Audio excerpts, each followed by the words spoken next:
Hello and welcome to my channel Econ Academy. In this tutorial I will show you how to estimate and interpret Panel ARDL model using Eviews. So do like the video and subscribe to my channel.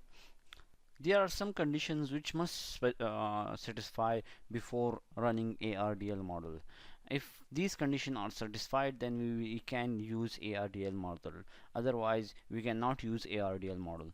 So the condition is the variable which we are using in our ARDL model must some of them must have um, stationary at first difference, and some of them must have stationary at level. And if all the variables are stationary at first difference, then still we can use ARDL model. And if all the variables are stationary at level, then still we can use ARDL model. But if any of the variable is stationary at second difference, then we cannot use ARDL model. So these are some the prerequisite conditions. And coming to Eviews, first of all, I have already imported panel data in my Eviews, so you can watch how to import panel data from my other videos.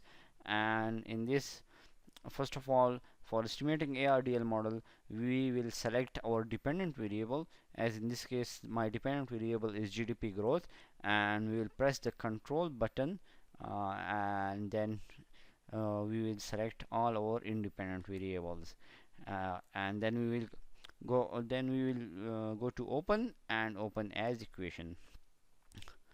In the method section, we will go to pmg/ARDL model. Here you can see that first of all, in the dynamic specification, we have our dependent variable and then both our independent variable. It can be more than two. I have two independent variable, that's why I have written 2 here. And if you have already selected optimal lag, then we will use here fixed lags, and you can choose any one between 1 to 12, whatever your optimal model is, optimal lag selected is. And this for dependent variable and this for independent variables. And if you don't have already selected optimal lag, then you will select automatic selection, and ARDL model in the views will automatically select your optimal lag. And from there you can change anything between 1 to 12, and depending on how much you have degree of freedoms. So I haven't maximum degree of freedoms, that's why I am choosing maximum 4 lags. And if we have dummy variables in our model, then we will write it here, list of fixed regressors with the @expand command. First of all, we will press that @ sign, and then we will write expand, and in the parenthesis we will write the name of the dummy variables, and then we will close the parenthesis. In this case, I don't have any dummy variable, so I will not write anything here, and I will leave this and here this blank.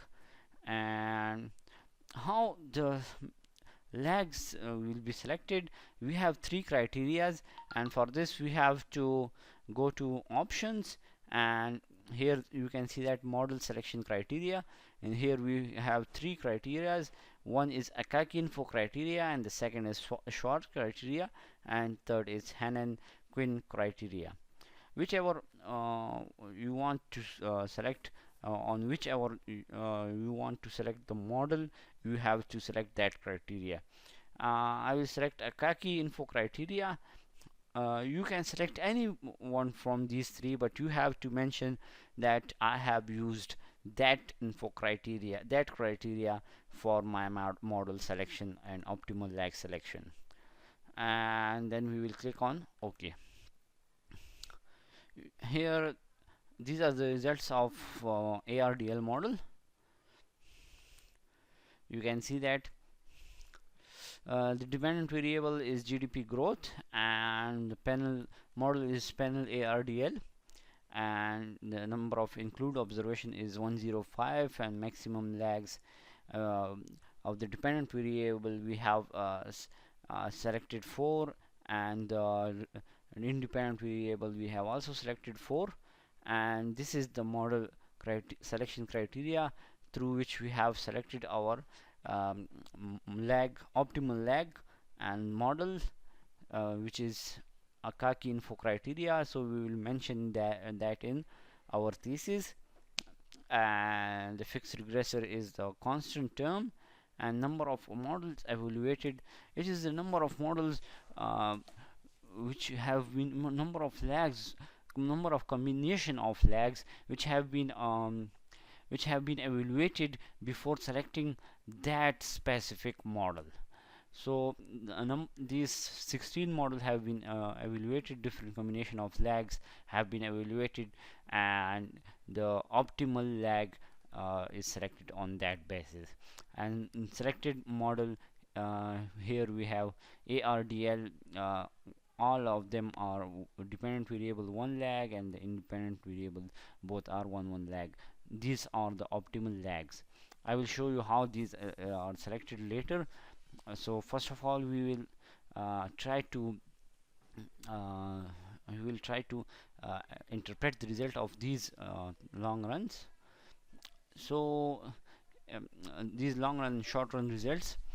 So for interpreting, you can see that these are the results of long run, and these are the results of short run. So for interpreting long run results, you can see that this is the we will make selection of significance based on the probability or the t-stats. If the criteria for the probability, if the probability value is below 0.05 or below 5%, then we will say that this variable is significant. And if the probability is above 0.05, then we will say that this model is insignificant. This variable is insignificant. So in this case, you can see that the probability of government spending is 0%, or 0, so which is below 0.05 or 5%. So we will say that government spending is significant at 1% level of significance, because it is this value is below 0.01 also. So we will say that this is significant at 1%. Government spending is significant at 1%.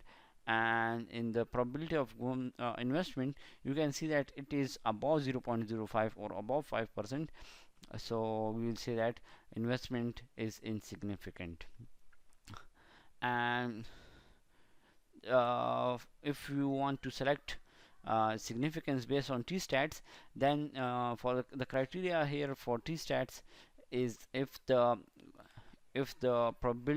t-statistics is above 2, or if the t-stats is 2 or above 2 in absolute form, then we will say that this variable is significant. Otherwise, we will say that this variable is insignificant. So you can see that from the t-stats also that the t-stats of government spending is minus 4.7, which is about 2 in absolute form, and t-stats of investment is minus 1.3, which is below 2 in absolute form. So after selecting significance, after interpreting significance, we will interpret the result of the coefficients. So the coefficient of government spending says that if the government you can see that here a negative sign, which shows that it have an insignificant, so it has an inverse relation, inverse impact on the dependent variable. So this negative sign shows the type of impact on the dependent variable.